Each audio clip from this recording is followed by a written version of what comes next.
அஸ்ஸலாமு அலைக்கும். Welcome to சஸ் கிச்சன். இன்றைக்கி நம்ம ஒரு சூப்பரான ஒரு லெமன் ஜூஸ் தான் செய்ய போகிறோம். நம்ம ஒரு சிரப்பு செஞ்சு வச்சுக்க போகிறோம். இந்த சிரப் பார்த்திங்கன்னா நீங்கள் 2லேருந்து 3 மாதம் வரைக்கும் கூட ஸ்டோர் பண்ணலாம். ரொம்ப ரொம்ப சூப்பராக இருக்கும். பாருங்கள் எவ்வளோ சூப்பராக இருக்குல்ல. இந்த கலரில் நீங்கள் லெமன் ஜூஸ் செஞ்சு சாப்பிட்ருக்கீங்களா? சூப்பராக இருக்கும். நம்ம இன்றைக்கி செய்ய போகிற லெமன் ஜூஸ் என்ன அப்படின்னா கிரேப் லெமன் ஜூஸ் தான் செய்ய போகிறோம். ரொம்பவே சூப்பராக இருக்கும். ஆர்டிஃபிஷியல் கலர் எதுவுமே இல்லைங்க, நேச்சுரலான கலர் தான் இது. இப்போ வாங்க இது எப்படி பண்ணலாம் அப்படின்றத பார்க்கலாம். அடுப்பில் ஒரு பாத்திரம் வச்சுருக்கேன். இதில் 1 லிட்டர் அளவுக்கு நீங்கள் வந்து தண்ணி எடுத்துக்கோங்க. நமக்கு 1 லிட்டர் தண்ணி எடுத்தீங்க அப்படின்னா உங்களுக்கு 3/4 லிட்டர் அளவுக்கு சிரப் கிடைக்கும்.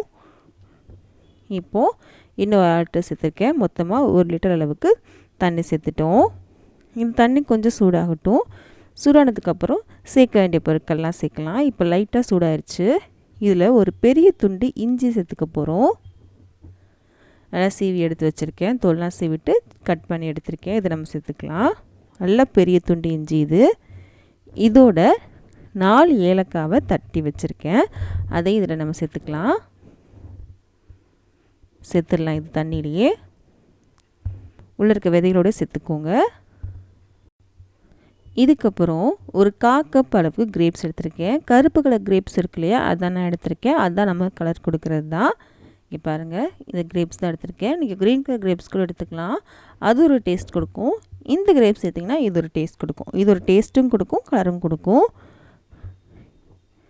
கட் பண்ணி தான் எடுத்திருக்கேன். ஒரு 1/4 கிலோ அளவுக்கு மட்டும் தான் எடுத்திருக்கேன். இந்த தண்ணியிலே இந்த கிரேப்ஸ் வந்து நல்லா வெந்து வரும். அப்போ கலரும் நல்லா கொடுக்கும், டேஸ்ட்டும் கொடுக்கும். இந்த கிரேப்ஸ் பார்த்திங்கன்னா நல்ல இனிப்பாக தான் இருக்குது. ரொம்ப புளிப்புலாம் இல்லை, நல்ல இனிப்பாக தான் இருக்குது. இப்போ நல்லா இது வெந்து வரட்டும். வெந்து வரும்போதே அப்படியே நல்லா மேலே வந்துடும் பழங்கள் எல்லாமே. உங்களுக்கு காமிக்கிறேன். இங்கே பாருங்கள், லைட்டாக வெந்து வரும்போது கலரும் விடுந்து அப்படியே மேலே மிதந்துட்டு வந்துடும். எல்லா பழமுமே நல்லா மசிஞ்சு வரணும். அது வரைக்கும் நல்லா வேக வச்சுக்கோங்க. இப்போது இந்த டைமில் ஒரு 1/2 கப் அளவுக்கு சர்க்கரை, 150 கிராம் அளவுக்கு சர்க்கரை எடுத்திருக்கேன். அதை நம்ம சேர்த்துக்கலாம். சேர்த்துட்டு இது நல்லா வேகணும். பழம் வந்து நல்லா வெந்து வரணும். 1 லிட்டர் தண்ணிக்கு 1/4 கிலோ அளவுக்கு பழமே போதும். இதுக்கு மேலே சேர்க்கணும் அவசியம் இல்லை. இப்போ நல்லா சர்க்கரை கரைஞ்சி இந்த பழம் நல்லா வெந்ததுக்கப்புறம் பார்க்கலாம்.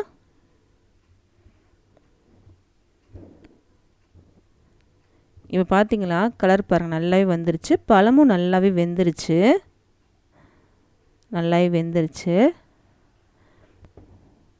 கலர் பாருங்கள் எவ்வளோ சூப்பராக வந்திருக்கு அப்படின்னு. இப்போ நம்ம அடுப்பு ஆஃப் பண்ணிக்கலாம். இது கொஞ்சம் ஆறட்டும். ஆறுனதுக்கப்புறம் நம்ம என்ன செய்யணுன்றதை பார்க்கலாம். இப்போ சூடு இருக்கு இல்லையா, ஆறட்டும் நல்லாவே. இப்போ பார்த்திங்கன்னா நல்லாவே ஆறிடுச்சு. இப்போது நம்ம இதை வடிகட்டி எடுத்துக்கலாம். தண்ணி மட்டும் தனியாகவும் இந்த பழத்தை தனியாகவும் நம்ம மாற்ற போகிறோம். அதனால் வடிகட்டிக்கலாம். நம்ம இதை வடிகட்டிட்டோம் இல்லையா. இப்போது இந்த பழம், இஞ்சி, ஏலக்காய்லாம் சேர்த்துருக்கோம் இல்லையா, இதை மட்டும் ஒரு மிக்ஸி ஜாரில் சேர்த்து நம்ம அரைக்க போகிறோம். தண்ணி எதுவும் சேர்க்கணும்னு அவசியம் இல்லை. மிக்ஸி ஜார் எடுத்திருக்கேன். இதில் சேர்த்து நம்ம அரைச்சிட்டு வந்துடலாம். தண்ணி எதுவும் சேர்க்க வேண்டாம். நல்லா அரைஞ்சிரும். இது வெந்துருச்சு இல்லையா, சீக்கிரமாகவே நல்லா அரைப்பட்டுரும். இங்கே பாருங்கள், அரைச்சிட்டேன். இதையும் நம்ம வடிகட்டிக்கலாம். சக்கை இல்லாத மாதிரி நல்லா வடிகட்டிக்கோங்க. வடிகட்டிட்டேன். நமக்கு சக்கை தேவையில்லை. நமக்கு வந்து சிரப் வந்து ரெடி ஆயிடுச்சு. நம்ம 1 லிட்டர் அளவுக்கு நம்ம தண்ணி எடுத்தோமா, நமக்கு 3/4 லிட்டருக்கு நமக்கு சிரப் கிடச்சிருக்கு. இதை நீங்கள் ஸ்டோர் பண்ணிக்கலாம். ஃப்ரிட்ஜில் ஸ்டோர் பண்ணிக்கலாம். நீங்கள் பாட்டிலில் போட்டு நீங்கள் ஸ்டோர் பண்ணிக்கலாம் ஃப்ரிட்ஜில். இதை வந்து 2லேருந்து 3 மாதம் வரைக்கும் நீங்கள் ஸ்டோர் பண்ணலாம். ரொம்பவே சூப்பராக இருக்கும். செம்ம டேஸ்ட்டாக இருக்கும். இந்த சிரப் வச்சு நீங்கள் வந்து லெமன் ஜூஸ் செய்யலாம், இல்லைனா மில்க் ஷேக் கூட செய்யலாம். ரொம்பவே சூப்பராக இருக்கும். இப்போது நான் இதில் வச்சு நான் அன்றைக்கி லெமன் ஜூஸ் செஞ்சு காமிக்கிறேன். நீங்கள் இஃப்தாருக்கெலாம் இதை செஞ்சு வச்சிட்டிங்க அப்படின்னா ரொம்ப சூப்பரான லெமன் ஜூஸ் ரெடி பண்ணலாம். டேஸ்ட்டாகவும் இருக்கும். நம்ம எந்த ஒரு ஆர்டிஃபிஷியலுமே சேர்க்கல. ரொம்ப சிம்பிளாக ஆனால் டேஸ்ட்டாக செம்ம சூப்பராக இருக்கும். ஒரு கிளாஸ் எடுத்திருக்கேன். இதில் ஐஸ் கப் சேர்த்து வச்சுருக்கேன். நமக்கு தேவையான அளவு லெமன் ஜூஸ் எடுத்திருக்கேன். இதுக்கப்புறம் நம்ம செஞ்சு வச்சுருந்தோம் சிரப், அது நம்ம இதில் சேர்த்துக்கலாம். கொஞ்சமாக சேர்த்துருக்கேன். சேர்த்துட்டு மிச்சம் அதில் நம்ம தண்ணி சேர்த்துக்கலாம். இது நல்ல பெரிய கிளாஸுங்க. இது பார்க்கும்போது சின்னது மாதிரி தெரியும், ஆனால் இது 1/2 லிட்டர் அளவுக்கு ஜூஸே பிடிக்கும். அந்தளவுக்கு ஒரு பெரிய கிளாஸ் இது. பாருங்கள் எவ்வளோ சூப்பரான லெமன் ஜூஸ் ரெடி ஆயிடுச்சுன்னு. கண்டிப்பாக ட்ரை பண்ணி பாருங்கள், எனக்கு ரொம்ப பிடிக்கும். இந்த வீடியோ பிடிச்சிச்சு அப்படின்னா ப்ளீஸ் நம்ம சேனலை சப்ஸ்கிரைப் பண்ணிடுங்க, பக்கத்தில் இருக்க பெல் பட்டனையும் கிளிக் பண்ணிடுங்க. இஃப்தாருக்கு இந்த மாதிரி லெமன் ஜூஸ் செஞ்சு பார்த்துட்டு எப்படி இருந்து மறக்காமல் கமெண்ட் சொல்லுங்கள். உங்கள் ஃப்ரெண்ட்ஸ்க்கும் ஃபேமிலிஸ்க்கும் இந்த மாதிரி வீடியோஸ் பிடிக்குன்னா ப்ளீஸ் ஷேர் பண்ணுங்கள், லைக் பண்ணுங்கள். நம்ம அடுத்த வீடியோவில் சந்திக்கலாம்.